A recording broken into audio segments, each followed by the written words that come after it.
everybody. Welcome back to the Mysterious Pals. This week, Lordy, Jordy is here. Jordan, thank you. Welcome aboard. What's up? What's new? Nothing. Glad to be here, though. Glad you're here. Thank you for being here. Hey, thanks. Last episode, we forgot to mention you had a birthday. Yeah. A happy belated birthday. Thanks. Back in December. This is the first full week of January. This episode's going up. Yes. And by this time, I'm sure you all have listened to the Watch Pals, our new show about movies. Yeah. Take a listen. Look for us, watchpals.show. Links below. Give us a follow. Give us a unfollow, whatever you're thinking. So the first one was Jupiter Ascending, the one that you did? Yeah, this week, the second episode is on The Greasy Strangler. So you're in for a real treat. Yeah. Sure, it's a great movie. Anyway, welcome. Today, I'm going to be driving our ship right into the iceberg. All aboard. We're talking about something from Slavic mythology. Okay.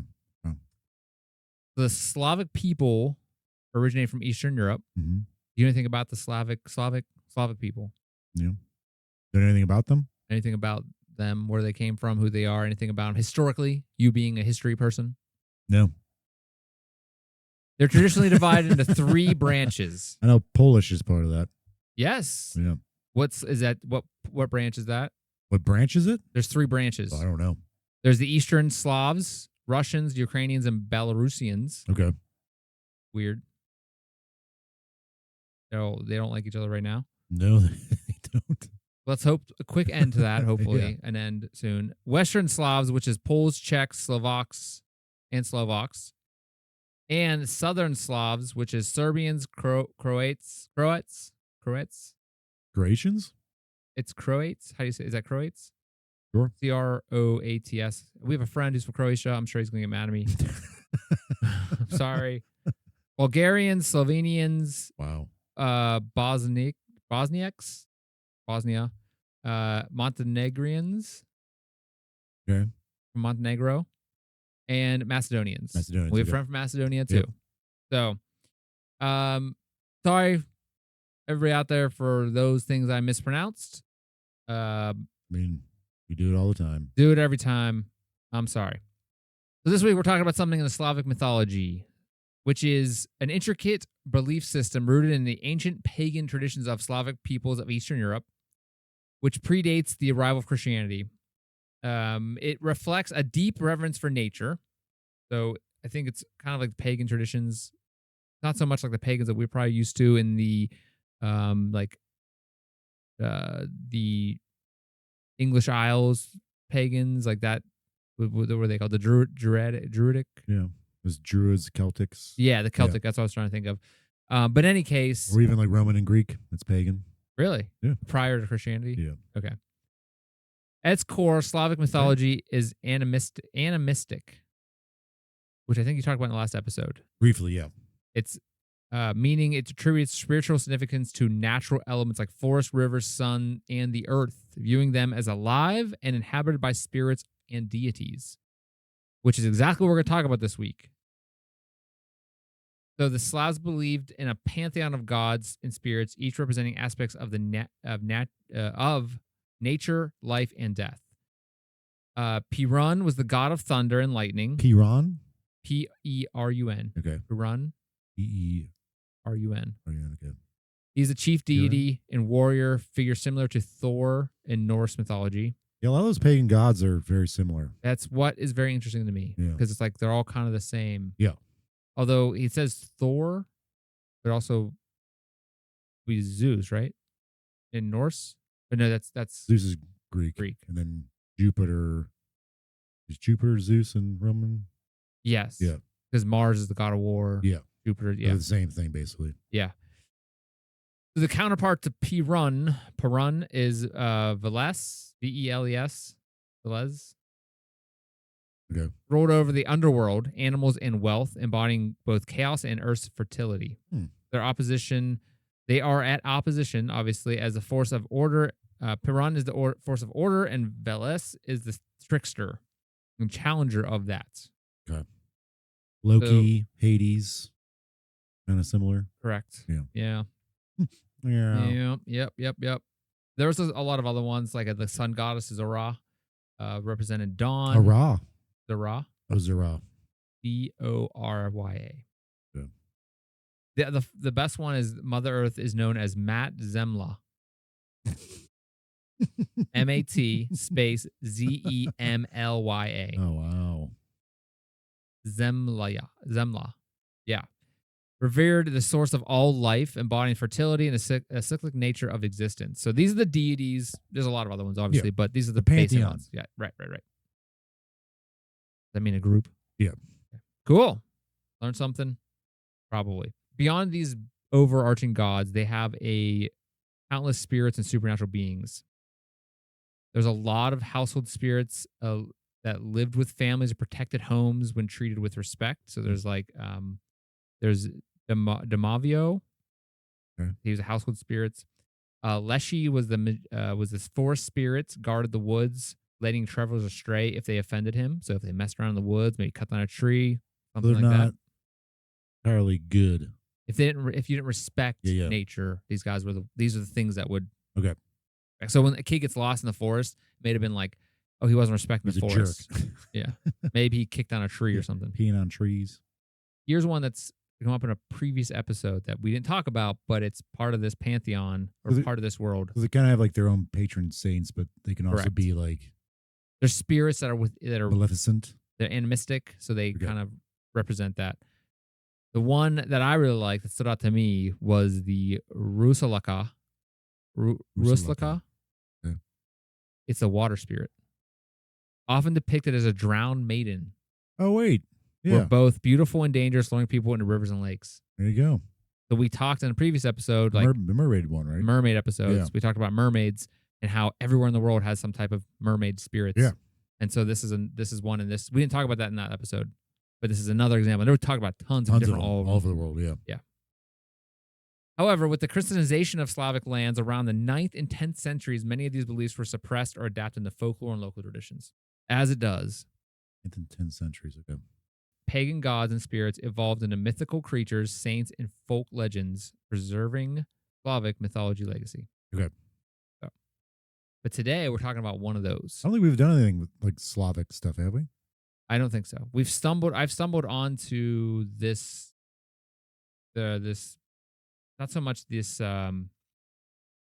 peoples, but like their mythology and their folklore recently. And another one that I want to talk about in the future will be an episode on the land of the dead in their mythology, which is really, really interesting. There's a lot to do with like Russian fairy tales and stuff. Right. And that's cool. It's really awesome, really interesting information. But today, because it is January here in the United States, and I don't know if that's everywhere, right? Yeah. We have what's our calendar called? The Gregorian? Is that what it is? Yeah. Yeah, it's no, is it crap? Yeah, Gregorian, right? I don't know. Why would I ask you if I knew the answer? Like there's a Julian one too. What calendar do we use? That's what I was thinking. Gregorian, yeah. Okay. It is like solar. It's a solar calendar. Okay, so we have the solar calendar. And there are other ones. Yeah, not everyone uses it, but majority of the world uses it. So in our neck of the woods here in the good old US of A, we are using that type of calendar, and it's January. It's cold. Yeah. I also heard in the northern hemisphere, southern hemisphere, it's summer. It's nice. Yeah. I've also heard stories, listened to stories recently, read some stories recently about how I believe like a long, long time ago, like 9th, 10th, even earlier centuries, okay, BC centuries probably, that they didn't give names to the winter months because it just sucked. So like we don't speak about these. Yeah, months. like basically, yeah. Really? That's why it's like the way they're named is like January and February are different from the names. The names of the months are not the same. Like the other like certain months come from like all the months come from one thing, and then the winter months come from something different, like Roman things. I think January is Roman. I think that's why, because they didn't name. Okay. Did you know days of the week are after some pagan gods? The Norse gods, right? Yeah. Wednesdays, Odin. Odin. Yeah. Thursday's Thor. Friday's Frigga. Yeah, I don't. Yeah, I just know Wednesday, Thursday, Friday. All the other ones. Yeah. So sorry, the month thing. I did not know this. I never really thought about that. Okay, so here it is. This is okay. The early Roman calendar used to start March 1st with only 10 months therein. Oh, what's the odds of March? What does that to do with? What does it do with like? So Caesar getting killed. Ides of March? Yeah, probably something like some that. Shakespearean thing. Oh, yeah, he sucked. Boring. Any writer ever sucked. Yeah. So the early Roman calendar started March 1st. 10 months is why September was more popularly the 7th month. October, the 8th month. Yeah, October. That's why they're named like that. All right. And then December was the 10th month. Okay. Deca. Yeah. All right.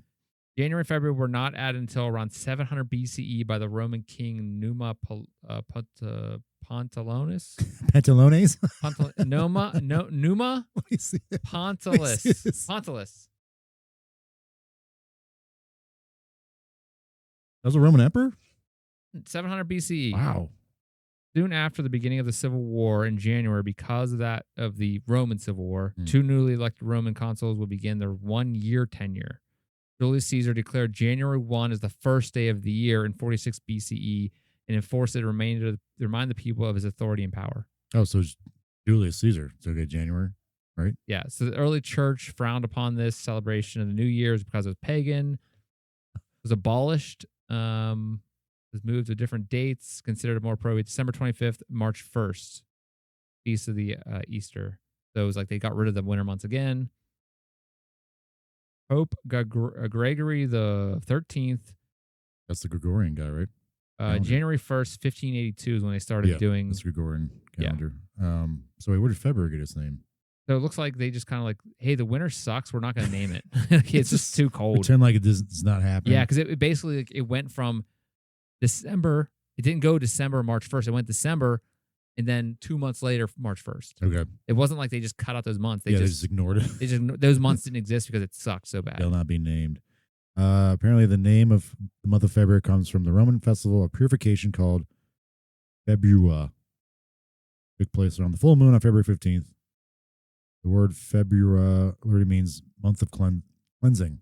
Anyway, that's a rabbit hole. But back to the Slavic mythology.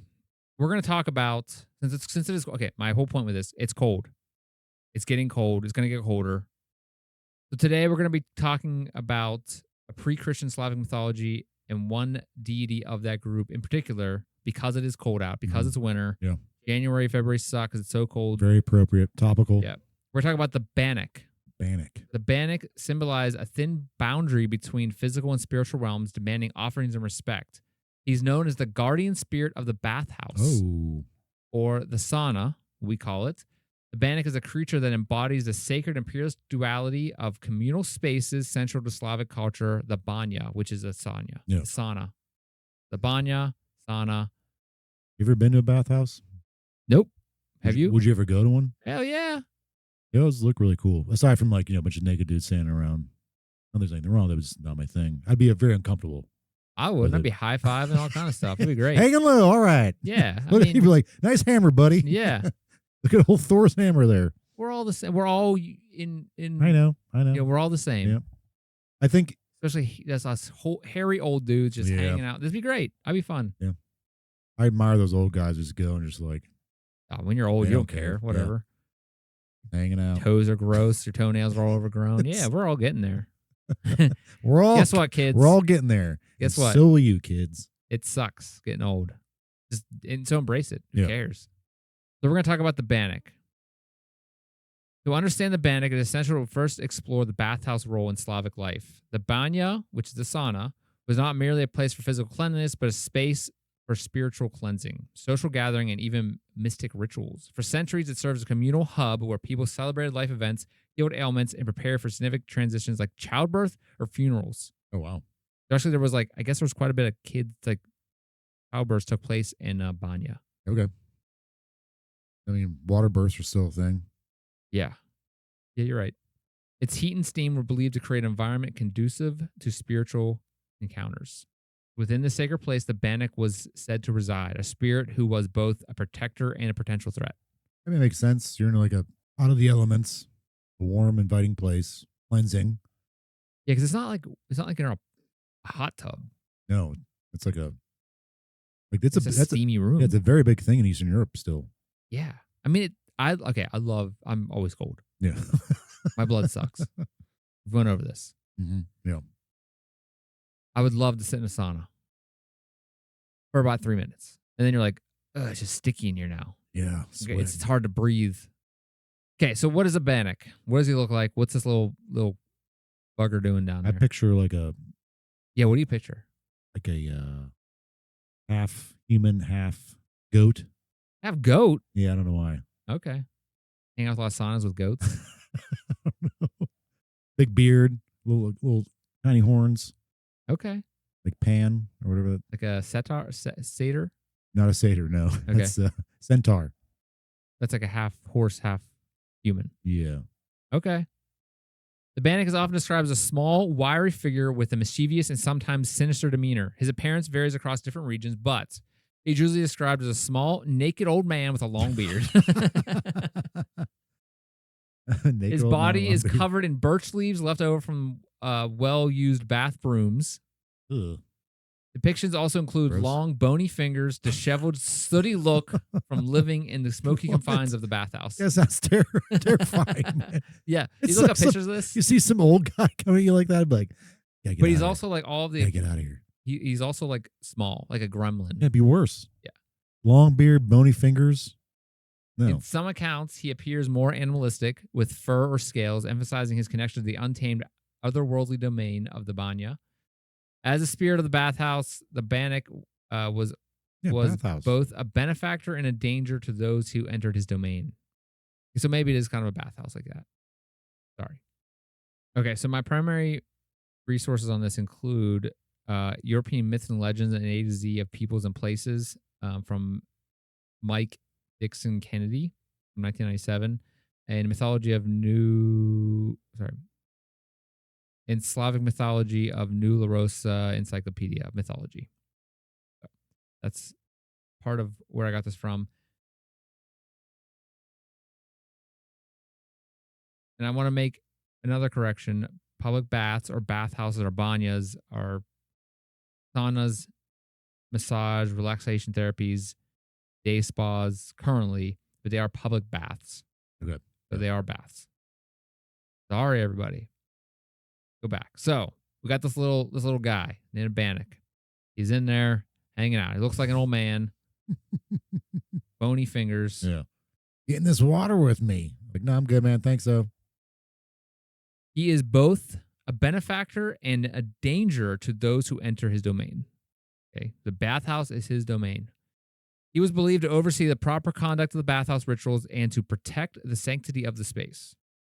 Could you imagine, like, today, a bathhouse having, like, some college-age kids in there just horsing around, like, no respect. This dude with his pruny skin and junk.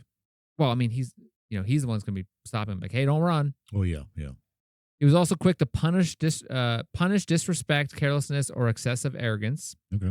The Bannik's dual nature mirrored the unpredictable and sometimes peerless conditions of the bathhouse itself, where fire, water, and steam demanded caution and respect. We're like, bathhouse, how are they making that hot water hot, especially back, like, hundreds of years ago? Built upon on top of like a fire pit. Yeah. The coals and stuff like that. Or something like Well, that. it's all sooty in there. Yeah. Could you imagine everybody's lungs would just be like black? It's people probably just hallucinating seeing this thing. From all that, like. Well, so we're going to go to some like other stuff they're breathing in. things that are going on with him. Like, they can ask him for help and we'll go into it. Like, they put their back in there and then just get the answer. Okay. So to ensure the favor of Bannik, bathhouse visitors followed a set of rituals steeped in superstition. Okay. Before entering the banya, people would knock 3 times on the door and offer a respectful greeting to the unseen spirit. This gesture acknowledged the Bannik's presence and sought his permission to enter. Failure to perform this ritual could result in misfortune or harm, as the Bannik was known to lash out at those who disrespected him. I wonder what the greeting would be, like what we consider respectful. Like, may I enter? Yay, man. Excuse me, sir. Sir. Old sir. Old scrawny Old little man. smelly, naked sir. Yeah. I won't stare too long. Another common practice was leaving offerings for the Bannik. These offerings would include bread, salt, or milk, which are symbols of hospitality and reverence in the Slavic culture.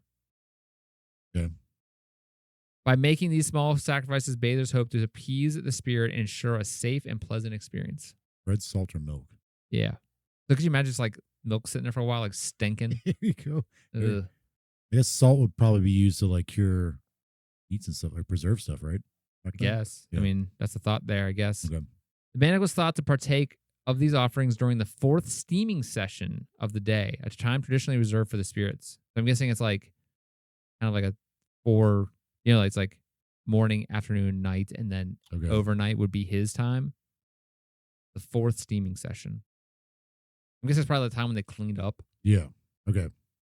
I wonder if this is still like something that people not necessarily believe, but like kind of pay homage to. Probably. I'd imagine you'd have to like put it like a sign up that's like the band, like no running, kids. Yeah. I mean, I don't know if people still hang out in bathhouses. Dude, it's a big thing, man. Really? Yeah. Eastern Europe, Russia, Turkey, Turkish bathhouses. Pretty cool. Yeah. Did you go to one when you were there? No. Didn't do any fun stuff.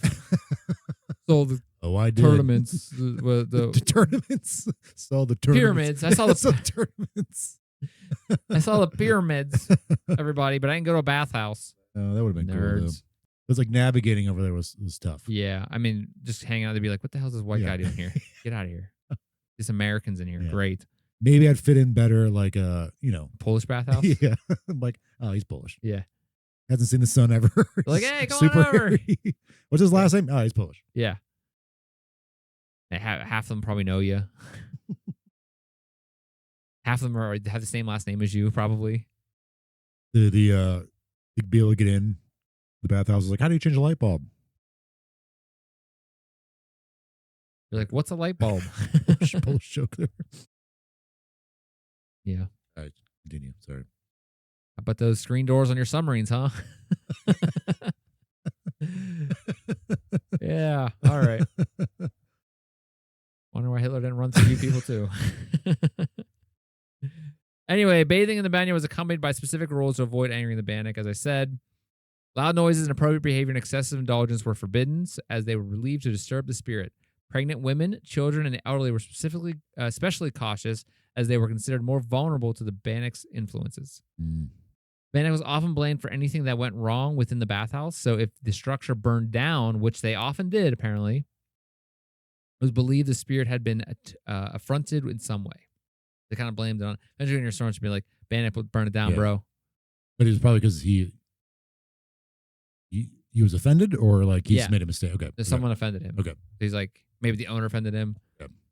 Maybe he kicked over his milk or something. It's like, I'm going to burn this place down. Knock my milk and salt over. And you can't like say that didn't happen. Like, you don't really know. Yeah. Who burned it down? Yeah. The Bannik. Prove it. Right. It burned down. I can't. I can't. He probably died. Yeah. It's a good way to get insurance money. Yep. Oh, the Bannik, struck again. In order to appease the Bannik upon rebuilding of the banya, a black hen would be suffocated, left unplucked, and buried beneath the building's threshold. Good Lord. Okay. Like, I get superstition. Like, I don't get it. I'm not superstitious, but like, I get superstition because it's like fear of the unknown. So if I do this, I'm safe. But like, might as well do it. But why a black hen? Why under the threshold? Like, it's. I mean, the threshold's like. I didn't go into the stat. No, I'm just saying, like, it gets so far fetched sometimes. It's like, all right. Yeah, come on. What are you doing? The people performing this ritual would end it by bowing and backing away from the threshold while reciting appropriate incantations. The Bannik had the ability to predict the future as well. One consulted him by standing on one's back exposed in the half-open door of the bathhouse. The Bannik would gently stroke one's back if all boded well, but if trouble lay ahead, he would strike with his claws. If your back got scratched, it was one answer. Sorry. His person's back had to be halfway in? Yes. The door had to be halfway open. Your back had to be into that thing, and you had to ask a question, and it would either give you a little pat or it would scratch crap out of you, and then you know your answer. Wow. There'd be no yes. It's so very specific. Suspicious? Well, it's definitely suspicious, but specific. such a weird, like, why that? Odd. Yeah. So what are you thinking now? What is this all about? I think that I think there's just some crazy old guy. This started with some crazy old guy being in these bathhouses. Like, I've been here the longest, and like, Yeah. just weird and like, We're talking about this is like hundreds of years ago. yeah. This guy was been around for a while. But like maybe it started from some old guy being like, "You disrespected this place. I'm gonna get you. I'm gonna burn the place down." And it's kind of carried over from town to town to town, like this moral, like kind of a moral Yeah, like they had morality to have thing. some way of telling Like, kids to stop messing around. respect this building, respect right. the fire. Just like we found with a lot of these folklore types Yeah. of things, it's all about teaching a lesson. Yeah, I'm not necessarily an old guy was actually there doing this, but like, be funny if that's how it started. Like that's where the starting point is. Just some crazy old dude was in here, just like 100 years old, and he's like, Yep. crazy. There's stories about those who defy the Bannik and what happens to them. One specifically we'll talk about as recorded is a tale that tells of a young man who laughed at the old traditions, refusing to knock before entering the banya. As he soaked in the steamy heat, the Bannik appeared in a terrifying form, scalded him with boiling water, leaving him with burns as a permanent reminder of his arrogance. In contrast, those who treated the Bannik with reverence would often be rewarded. Some legends speak of the spirit's benevolence, such as granting good fortune, healing ailments, and providing guidance during difficult times. So when they were in the banya, they were soaking out the sicknesses, as you said, doing those magic you talked about. Doing those magic. Yeah. So what do you think? Do you think this is just a tall tale? I'm sure there's some kind of morality thing here. So we're going to go into some theories here. Okay. There's a couple. One is, again, we've talked about this in a lot of these type of folklore episodes we've done. The need to explain the unknown. Yeah. So the bathhouse superstition gets involved. Right. With its heat, shadows, and steam creates an environment ripe for mysteries and unease. But I think it's also supposed to be like a safe, not necessarily a safe place, but like a place of healing kind of thing for these people. Yeah. So like, but also it could be dark in there. Right. But you also need to respect it. The combination of flickering light and sensation of being enveloped by steam could easily inspire beliefs of unseen presences. You can imagine that, like light shining through something, through steam. Bannik provided an explanation for strange occurrences or feelings of unease that might arise in such an environment. So it's just a way to explain something you can't explain. Sure. Shadows and stuff like that. Yeah. The way light bounces off something. Yeah. Another theory is protection in a dangerous environment being a practical safety lesson for those in the bathhouse. So the banya, with its intense heat and potentially hazardous conditions, such as boiling water, slippery floors, and fire hazards, required careful behavior. Bannik's association with punishing carelessness may have been a way to enforce safety measures, especially for those for children or inexperienced users. Or pregnant women, like I said earlier. Yeah. That makes sense because, like, I'm assuming modern day bathhouses, you don't have to worry about stuff like that necessarily, but like the way they're heating those places back then, I would imagine be very dangerous. Like, if a slip up happened, like, it could burn the place down or like cause serious injury. You could fall and kill yourself. Yep. Because it wasn't like they were like putting special kind of or signs up like, hey, don't go running. Or like non-slippery floors, like that stuff that would make it not slippery. Sure, yeah. So they're probably just like throw whatever, dump some water in there. Yeah. Put some steam on that. Like they have to heat this water and stuff. It's like interesting too because it's not a gender specific bathhouse. Every time I see a movie like a bathhouse involved, it's always like we're a bad guy. Yeah, would hang out. But it's always just men in there. I think it's interesting. I think it's kind of one of those like trope kind of thing. Yeah, movies. or I think that's how back in the day that's what it was. Well, maybe women stayed home with the children. You went to the bathhouse, like that type of thing. Social kind of club thing. Yeah. Okay. So by embedding fear in the Bannik into cultural consciousness, people were less likely to misuse or underestimate the dangers of the bathhouse. Makes sense. There's another one. It's a psychological theory, which is a projection of inner fears. The bathhouse isolation and sensory deprivation might have stirred anxieties, which were externalized as a figure of the Bannik. The projection allowed people to confront these fears and control the narrative. It's like, again, it's like, I don't know what that is, so I'm going to give it a face. We've talked about this like a ton of times, especially like in this the Summer of Sea Monsters. Oh, yeah. I also imagine if you're not staying hydrated in this place, you can start like hallucinating stuff. Yeah, playing tricks on you. Believing in the spirit like the Bannik gave people a sense of order in the unpredictable environment of the bathhouse. That's another theory that Sounds more realistic. Yeah. People Yeah. come up with something to make sense of something. Sure. Another theory is the echoes of pre-Christian beliefs. So before the spread of Christianity, Slavic peoples had animistic beliefs attributing spirits to natural elements in spaces. The Bannik likely evolved from these traditions, representing the spirit of the bathhouse as a natural domain. Somewhat of a sacred place. In these groups, you had Christianity come in, not really think about that part of their society, and maybe this is the way they held on to their past. And then the last one kind of goes along that it's more of a reinforcing of social and cultural norms, which is kind of easy. We were talking about it a little bit, but this is like having lessons for future generations, being able to tell that story, maybe make it an interesting story for kids, so they want to keep telling it to their kids, and they keep the idea of like the Bannik will hurt you if you do not act properly in the bathhouse. Right. It's another issue of fostering a sense of community, shared cultural identity, keeping everything that's going on, the rules, the offerings, the recounting of stories, kept them connected to their past. Yeah. And kept them like as a community of like, don't mess this up. Yeah. Don't get hurt. Right. Don't be dumb. Because they were communal spaces. So that's the story of the Bannik. You mess with them, you get scalded, you get burned. Yeah. Get scratched. Yeah. So what do you think of the Bannik? What was going on with this little guy? Man, I think is this some like the root of it started with one spot in one of these areas where this crazy old little naked dude hanging brain was just like the weird guy in town, but is like, if you ruin this bathhouse first or do something bad, I'm gonna get you. But like kids or like even like adults, it kind of like spread because of that. Like it became like a lore thing. Like he not necessarily became like a god or anything like that, but I'm saying like a morality thing or like a cautionary tale. Like, hey kids, that guy in the crazy village over there at the bathhouse who's going He's gonna around. come get you. Yeah, you run in here. He's gonna come. Yeah, that guy, Mr. Bannik's gonna come knock you over. Yeah, that's not it. But that'd be funny if it was. But I do think it's like a lot of things we talked about. It's definitely a cautionary morality or like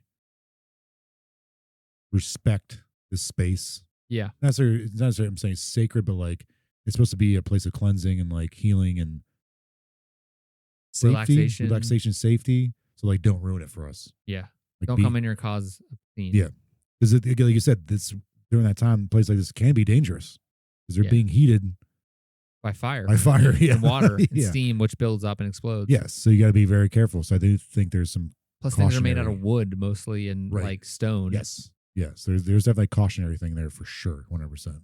I guess concrete too in some cases, but yeah. So I think the Bannik is nothing more than cautionary tale.